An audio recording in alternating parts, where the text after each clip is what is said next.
আজকে বানাচ্ছি পনিরের তরকারি। দেখুন আলু পনির সব গোছানো আছে। এবার তেল দিলাম কড়াইতে, আর পনিরটা ভেজে নেব হালকা করে।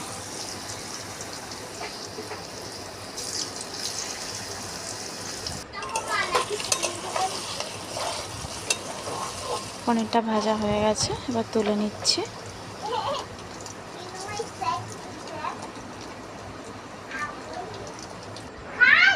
এবার আদা জিরে বাটাটা দিয়ে দিচ্ছি তেলের উপরে। এবার এক বাটি জলের মধ্যে হলুদ, লঙ্কার গুঁড়ো, নুন দিয়ে দিলাম, দিয়ে কড়াইতে দিচ্ছি।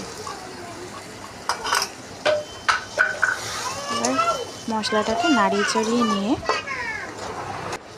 মশলাটা কষানো হয়ে গেলে এবার আলুটা দিয়ে দিলাম, আলুটা দিয়ে দেবো।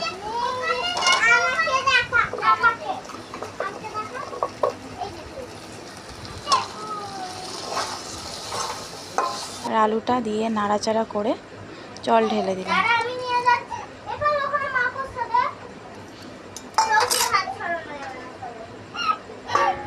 এবার ঢাকা দিয়ে দিলাম।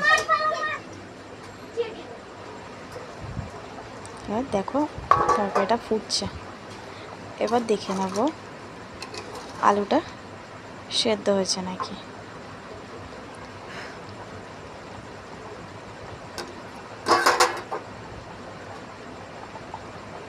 আবার একটু ঢেকে দিলাম।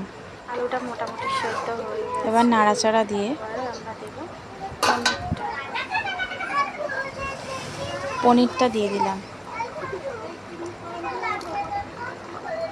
ভেজে রাখা পনিরটা দিয়ে দিলাম।